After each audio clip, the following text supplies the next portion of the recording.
Welcome to the Vault Podcast, classic music reviews, presented by IV Creative. Now, here's your hosts, B. Cox and the crew. Greetings and welcome, ladies and gentlemen, to another edition of the Vault Podcast, classic music reviews, presented by IV Creative. It's a perspective of the classics from a fresh point of view. Appreciate you for taking your time and lending your ears to our perspective.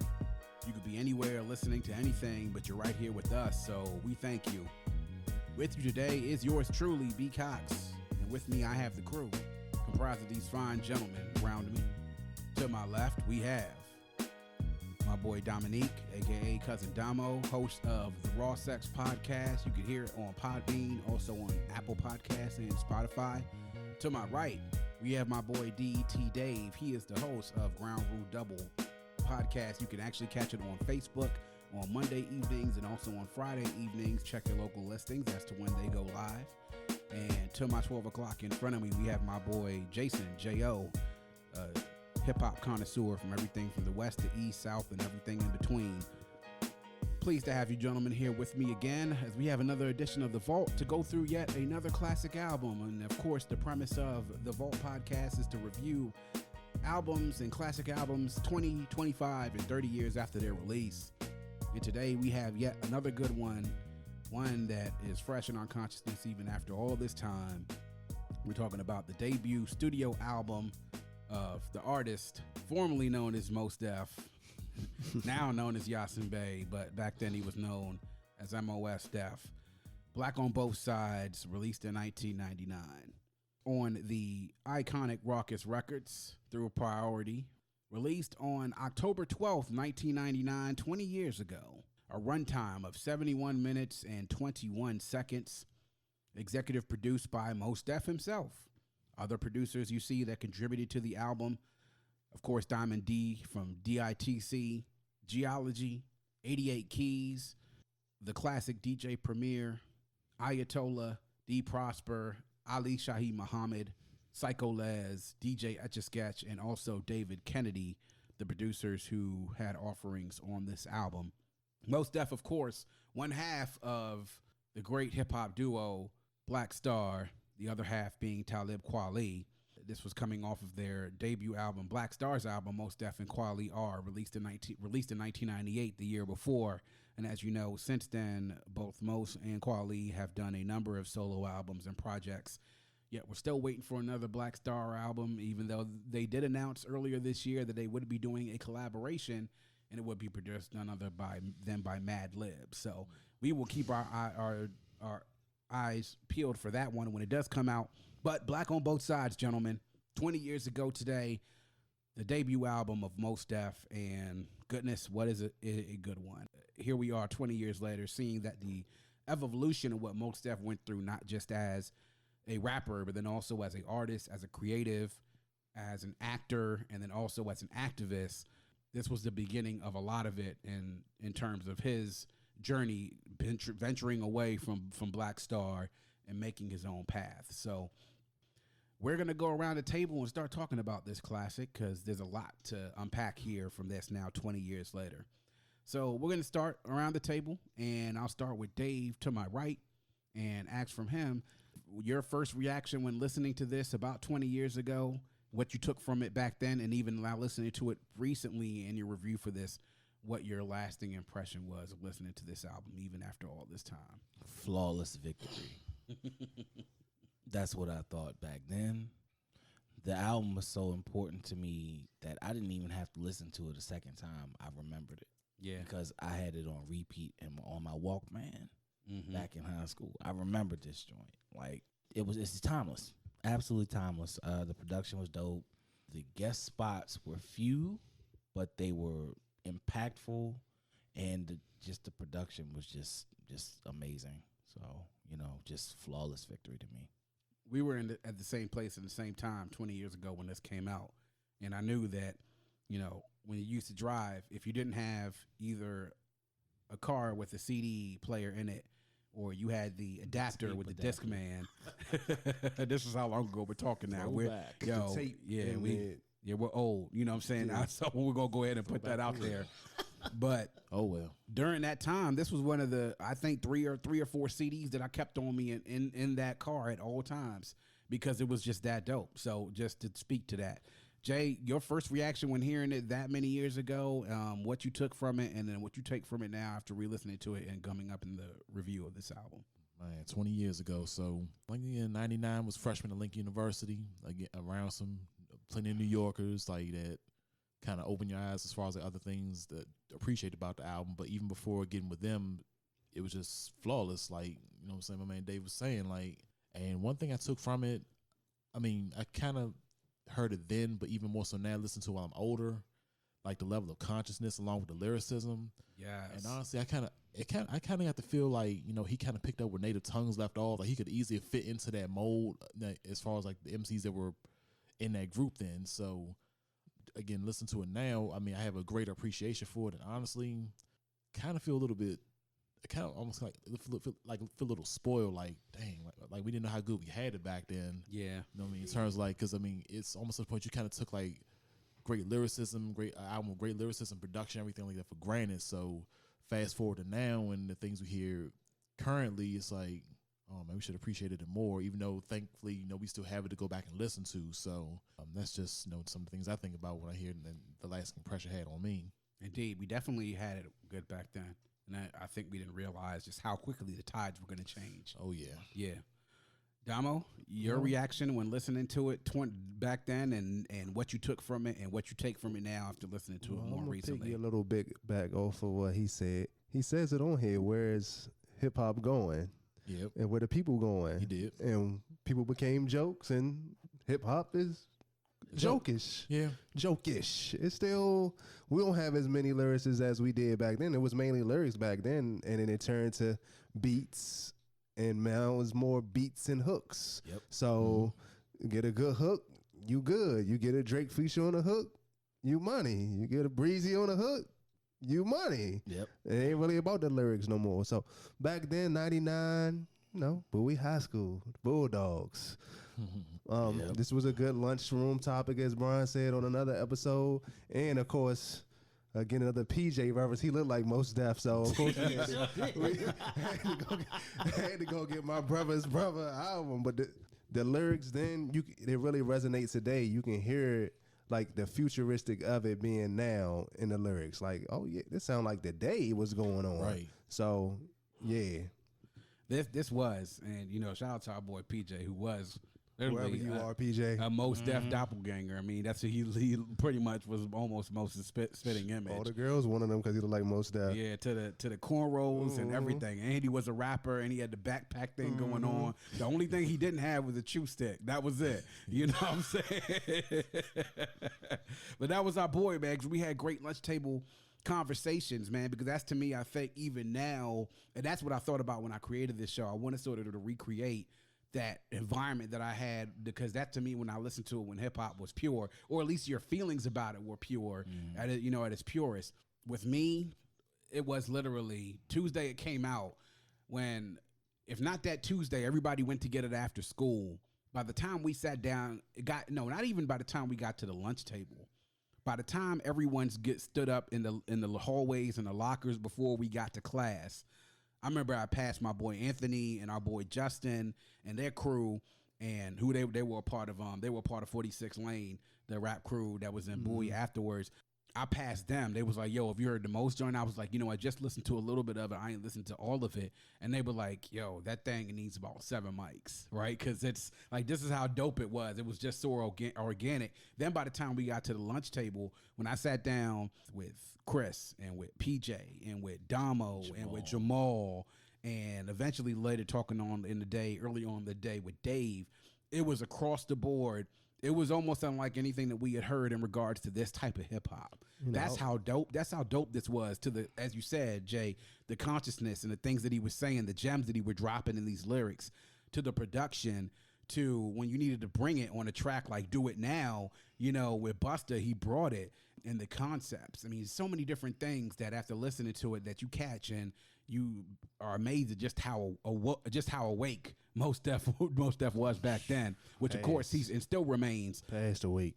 But even after listening to it now, you look at a lot of the tracks as a grown man listening to it, and I can appreciate it that much more because it's almost like he was telling the future on a lot of these things. Yes. Yeah. Because a lot of the things he said back then were prevalent then, and they're still. especially on that New World Water. Yeah. I was like, oh, look, did you see this coming? Like, Yeah.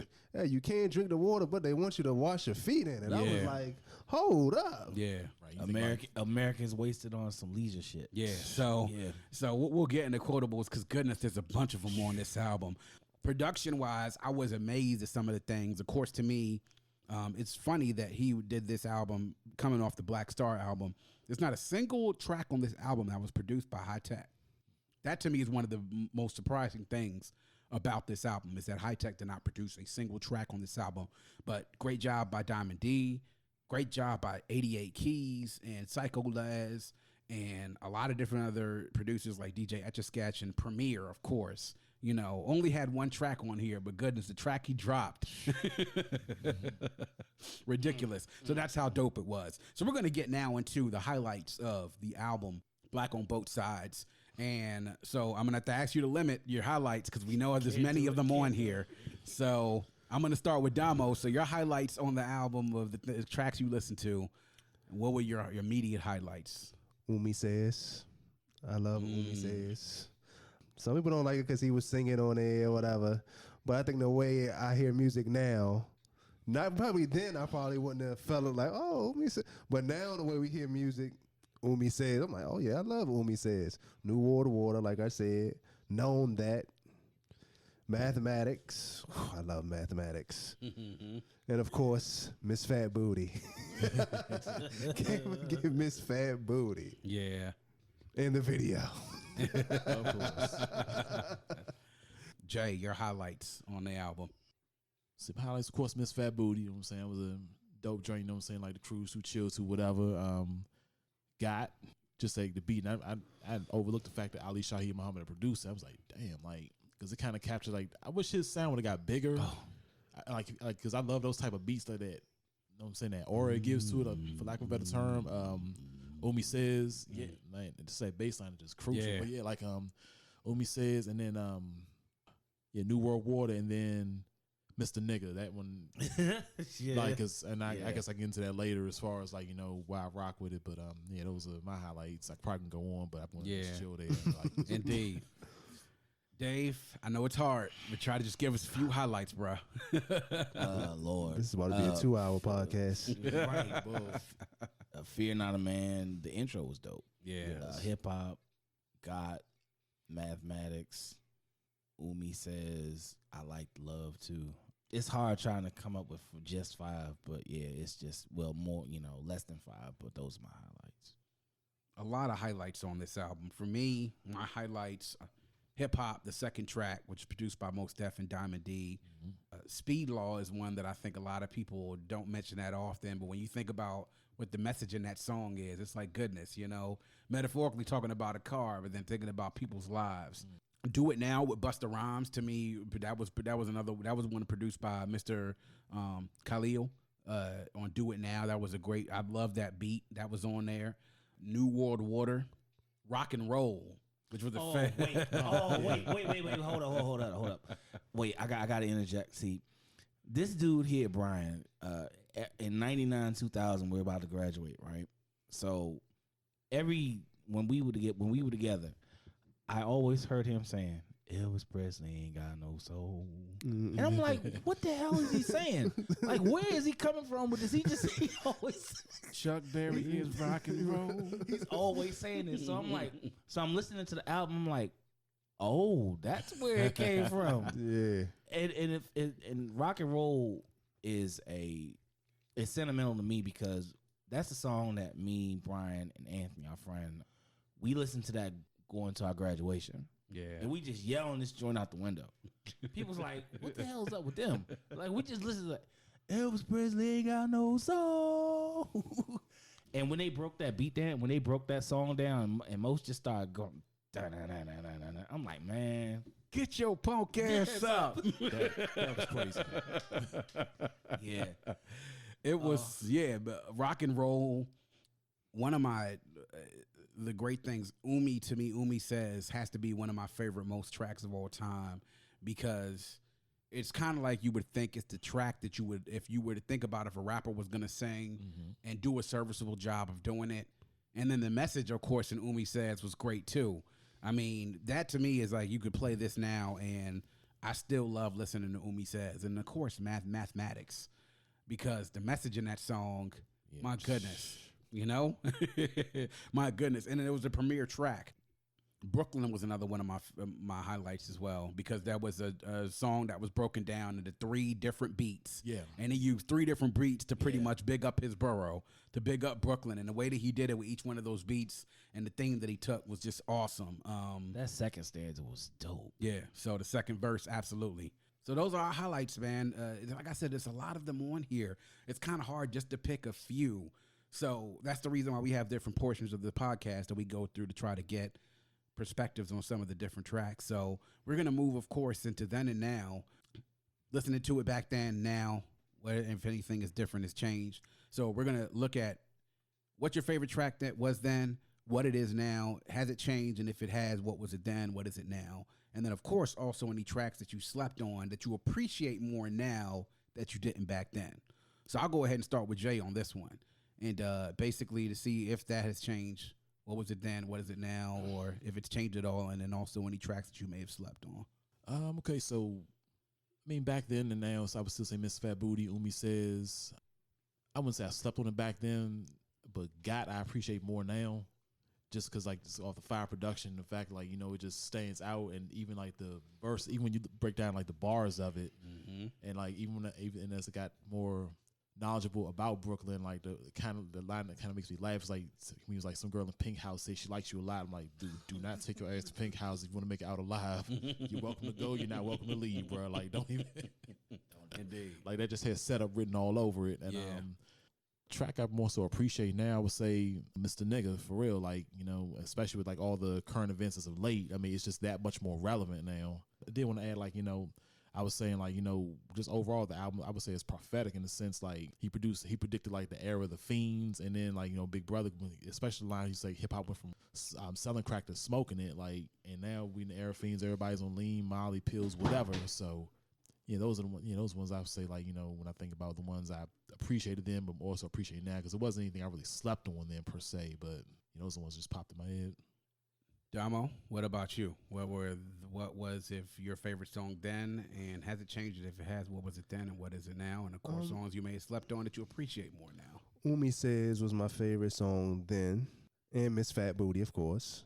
Mathematics and New World Water is ones that I really relate to now, and I understand them more now than I did then. You know, you kind of close when you're in high school. You don't really know what's going on in the world.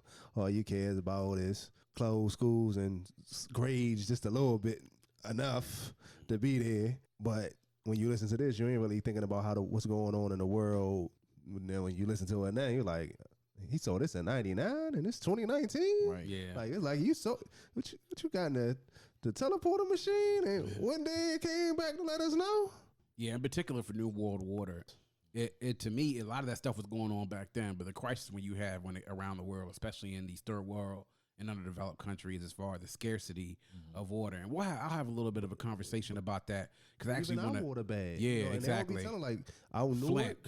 the water bad Flint, in Newark. yeah. They can't drink in public school. They can't drink the water in public schools in Newark. Yeah, Can't do that in Baltimore either. Yeah, so we'll actually, because I actually want to talk a little bit about that portion of the album as far as like what he called out that's more prevalent, more so now than it even was back then. Dave, your, like I said, favorite song back then, if it's changed, what was it then, what is it now? And of course, any track that you appreciate more now as you listen. I was a Gangstar dude. So anything that Primo touched, I was a fan of. So I love Mathematics. Rock and roll, like I said, was of sentimental value. These days it's Got. Got was absolutely hilarious to me back then. Because I'm listening to it, I'm like, okay, he's saying stuff that you know you can't do. And it was just like, wow, like, yeah, this is true. I would say New World Water. I thought New World War was funny back then, because it was just like it just seemed like it was like more comical the way he was doing it. But as I got older, I started to understand what he was talking about. I'm like, wow, That cool, refreshing drink. So I thought it was the only person that heard Try it. it with your friends. Yeah. Yeah, like it was. Yeah, New World Water was definitely ahead of its time. So for me, my favorite song back then, probably what I have to say on this album was probably, I would say, between Mathematics and Umi Says. Now, I'd have to probably say my favorite track on here is probably Mr. Nigger. And I played it a lot back then now, but as you said, current events help shape my narrative nowadays. And a lot of that things that he talked about in that one is just like the same stuff going on 20 years later, and it's much more prevalent now because of the internet and because everybody has cell phones. So you're capturing every single incident Social that you media. possibly can based on that. Song that I definitely slept on a little bit was Climb with Vinia Mojica, who, by the way, Underrated, man. if we want to talk about songstress of the 90s, who definitely would cite hip-hop tracks, one of the most underrated ones out there is Miss Vinia Mojica. She blessed so many different, not just raucous tracks, but Helter Skelter. yeah, Helter Skelter. De La Soul. Yeah, De La Soul. She also did a track, which is one of my favorite Pete Rock tracks from Soul Survivor, the first album. His debut solo album was Mind Blowing with Pete Rock. I loved her voice on that during the hook. So the fact that we found out during in other albums too, but we really found out on this album how vocally inclined he was to not just rapping, but then also to singing. And he isn't the greatest singer in the world, but he could take a track and it'd be a song to be like, okay, all right, Mos, I see you, you doing the thing on this track, man. So Climb to me was interesting because that was sonically very, very different from a lot of the songs that was on that record. Appreciate it a lot more now, especially being into music and into the different aspects of music that I was into. So I guess I want to kind of break into what we just talked about not too long ago. The things that were called out on this album that are prevalent now, the different themes that came out. And I'll sort of kind of go down the line and get everybody's reaction to it. We talked about, of course, God, which is one thing that we've all sort of mentioned as far as like how, how pretty much you can get got on different type of things. Right. And as grown men, I think we can appreciate now the fact that five of them are one of you, that equals God to me. Yeah, exactly. And how aware you need to be and how it can be somebody very close to you can be the one that will get you, situations that you're not expecting much to happen is be the ones that get you. If you're unaware, this is what can happen to you. A girl will get you real quick. Oh yeah. Yeah. But some of our generation know better because Mos Def told us. Right. No. For my most Mob Deep told us, never go see it. So you supposed to know from then. And that was on 2 tracks on Mob Deep. One was on The Infamous, the other was on Hell on Earth. Like, yeah, so you supposed to know better from being from our to be careful. Though I said, yeah, it was crazy, man. You could think about the type of things he was talking about, especially on Speed. He was talking about as far as like trying to make sure you slow down. Slow down. Like, what I'm saying? Speed laws are out here. People out here watching you, going to smash your whole shit up. Being careful. Speed law was one thing that I looked at. We talked about Umi, New World Water, and especially now based on the fact that we have these crises. Like he was talking about, of course, the things that was happening, how there was this premium now being placed on water. Like water should be something at a basics right for all human beings, should be available, and the water should be clean, it should be healthy, it should be drinkable, you should be able to use it to survive. Right. And now what we have is a lot of people in these third world countries in Africa, also in parts of the Caribbean and Central America and Asia, that you don't even have basic running water.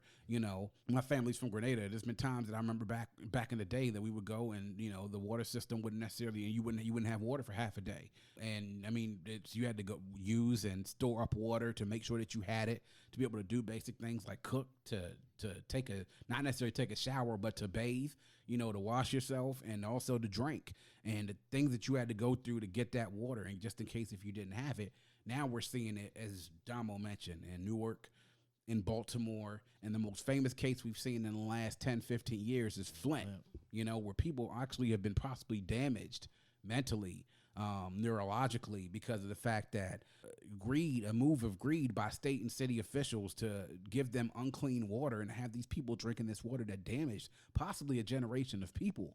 You listen to that now. or two. Yeah, or two. Yep. You listen to that now, and it's just like, damn, man. honestly, this is exactly what happened. To think about, and then to mention this, my parents are from Grenada. In 2004, Hurricane Ivan destroyed a good amount of property on the island. And there were water that they had actually donated from Trinidad, actually donated water to Grenada. And there were cases and cases upon bottled water. That water was meant to be given out to people for free. Well, someone, I'm not sure exactly who would say, I'm not going to say it's the government or whoever else who did it. Those free cases of water were turned around and then sold to people for money for somebody to profit off of. I don't know. Again, I don't know who profited off of it, but somebody did. Rock and roll. Now, especially the fact that we all know, as grown men now, we know what the origins of rock and roll were. You know, when he talked about it back then, it was educational for me a little bit back then, not knowing music as well as I know it now. But even now, I find it prevalent because there was this thing when NWA was going into the Rock and Roll Hall of Fame a couple of years ago. You know, Gene Simmons from Kiss came out and said that, you know, that groups like NWA don't belong in the Rock and Roll Hall of Fame. And that's when you had Ice Cube shooting back at him like, man, what you mad for, bro? Like, we started this thing. Like, you know, we belong in here if you belong in here. Another thing as well, Mr. Nigga, we talked about that. The type of things that happen, you know, they smiling in your face and calling you nigga behind your back. And the type of things that will happen as you're traveling abroad. Like, what'd he say? Part of me, my son would like your autograph.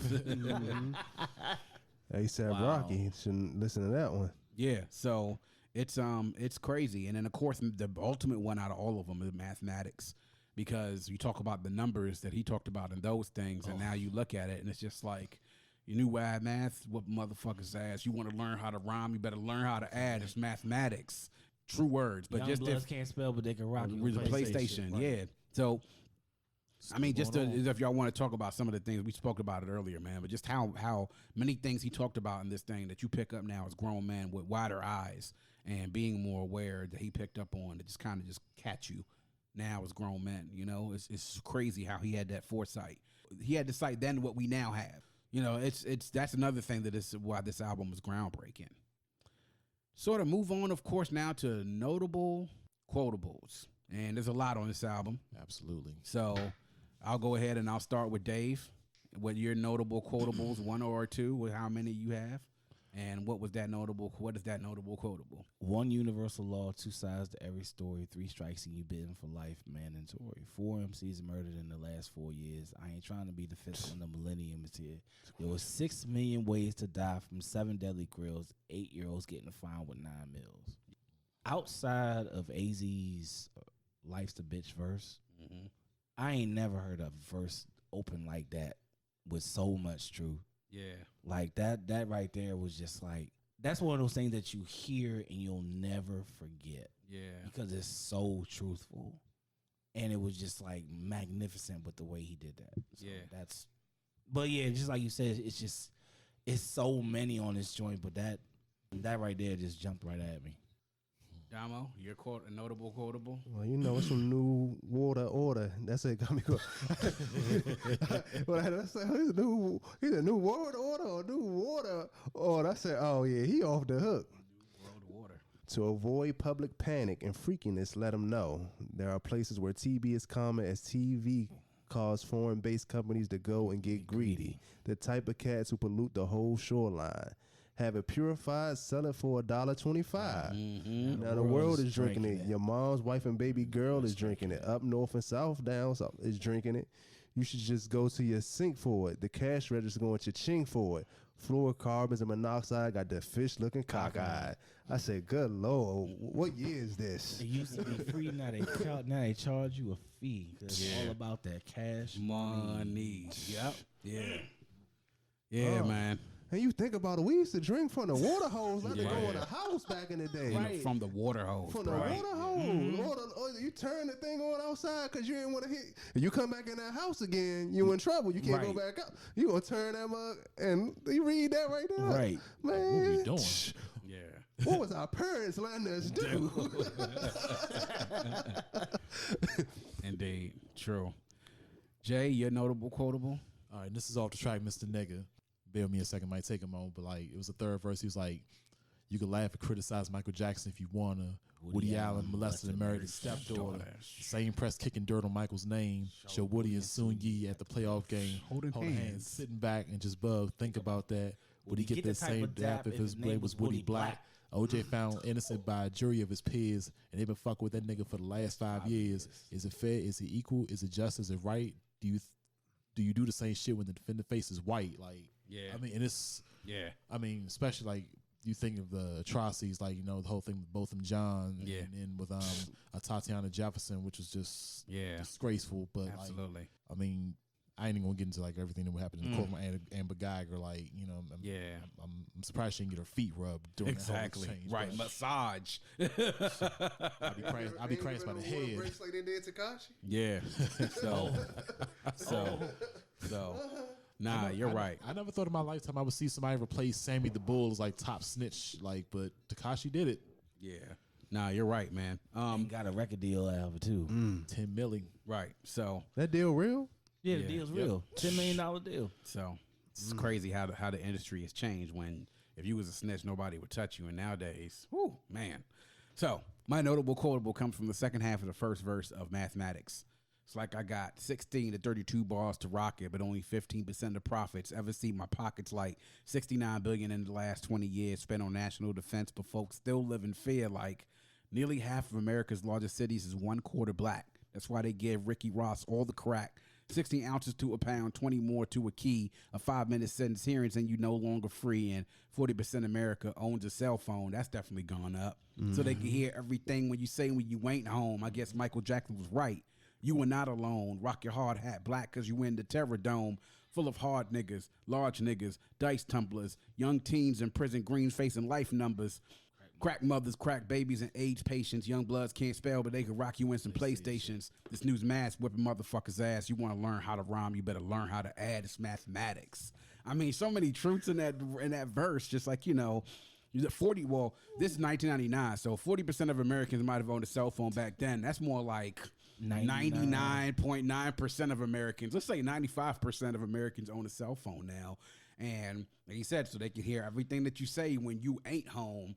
You know, 16, nearly half of America's largest cities are 1/4 black. That's why they gave Ricky Ross all the crack. And this is before people even know who Rick Ross was. And we ain't talking about Rick Ross, Port of Miami Rick Ross. We're talking about the real freeway Ricky Ross. It was just crazy how he used to put this in his verse. Like Dave said, in Mathematics, the wordplay in there was ridiculous. So how he put all these stats out there. Of course, I love everything about Mrs. Fat Booty.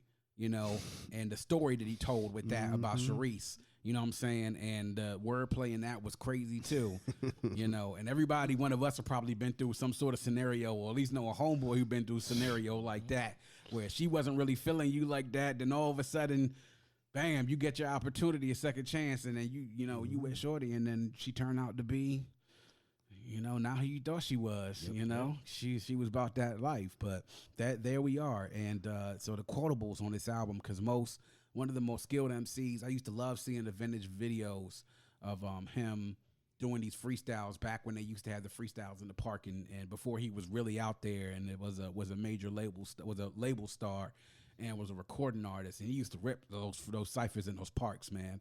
But there are a lot of quotables in here from a great album. A couple of things, of course, just to look at a lot of the samples that were on this album. You had a lot of things. One Step Ahead for Aretha Franklin, which was the sample that we heard in Miss Fat Booty. Slow Dance by Stanley Clarke in hip hop. Marcus Garvey by Burning Spear on Do It Now, which Burning Spear, I listened to a lot of that growing up, being where my family's from and my culture. Anyone Who's Had a Heart by Dionne Warwick on Know That, which was featuring Talib Kweli, was also a track we didn't mention, but one of the good ones on here as well. Then Brooklyn, it was 3 different samples. So we talked about 3 different tracks. Right. So there was What Are You Doing for the Rest of Your Life, Doing the Rest of Your Life by Milt Jackson. That was the first part. The second part, We Live in Brooklyn, Baby by Roy Ayers. And then the third one, of course, Who Shot You by Notorious Big, third verse. Mr. Nigga, A Legend in His Own Mind by Gil Scott-Heron. And Mathematics, there was Baby I'ma Want You by the Fatback Band, Funky Drummer, On and On by Erykah Badu, and then Angela Davis for the vocal samples. And then the last track, May December, which was a sample by Jungle Jazz by Kool and the Gang, and then also Rock Your Baby by Casey and the Sunshine Band. So great production work as well. But so, gentlemen, we've gotten to the point we've talked about this album ad nauseum and how much it means to us after 20 years after it's been out and how important it was. So this is the test, and I kind of know how this is going to go, but we got to do it. This is the true test, the test of time. Is it certified? Is it borderline? Or is it just in its time?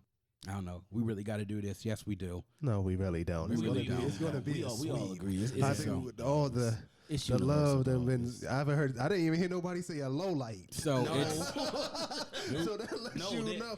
Wait. The only low light that I have, is the Umi Says video with Michael Jordan. Okay, yeah, because we want to talk. That was that. That was the only thing that pissed me off. I said, "Damn, can't we just keep this joint to ourselves?" I mean, but the song was so universally loved that it was just like, yo. Yeah, because I think like the original video was like talking about the whole Alien Gonzalez thing that was taking place at the time. But like, I really can't. Maybe we can't put that on Mos or like Raucus, like that with the whole Jordan thing. You know what I mean, that's more. I mean, it gave them more exposure. It gave most more exposure, but it was just like, damn. Yeah, and Nike actually took the song Umi Says and made it into a commercial in the year 2000. Yeah, I remember that. And that's when famously the I want black people to be free turned into I want all people to be free. I was like, yo, for real? Like, come on, Nike. You can't take the song and then change it. Like, put an alternative version in it, man. But right. Yeah, matter of fact, I remember at Morgan, like Aaron McGruder, he was at our school. He was talking about that part. I was there. I was there. That's why I was like, oh, they damn sure didn't they? Like, yeah.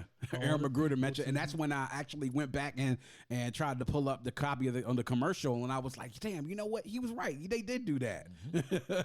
So, yeah, it's a certified classic, man, because this is an album 20 years later. You can see how important it was, and it spawned a long career of Mos, and you see he would come out with things such as The New Danger.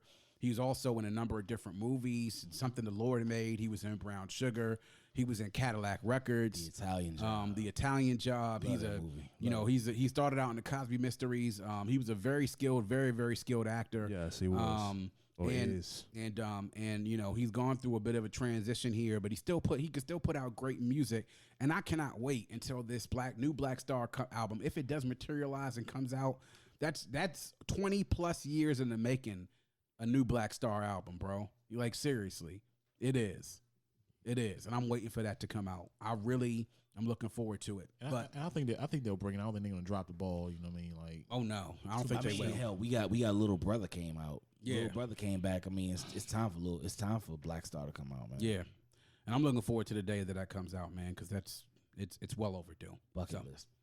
So, Black on Both Sides by Mos Def. Make sure you go check it out on your digital platforms, anywhere where you can find it. Please make sure that you listen to it if you haven't listened to it yet. And if you have listened to it, please go and listen to it again, because it deserves another look once again. So that is going to wrap up yet another edition of The Vault. Please make sure you check us out on our host, Podbean, vaultcmr.podbean.com. You can also download, stream, and subscribe to The Vault CMR on Spotify, Apple Podcasts, and Google Podcasts. Also, if you live in the DMV and you're looking to record a podcast, please make sure you check us out on IV Creative, at IV Creative on Facebook, and also on Instagram, IVECRE8. That is on Instagram. And then also email us at IVECRE8@gmail.com. We'd love to be able to work with you.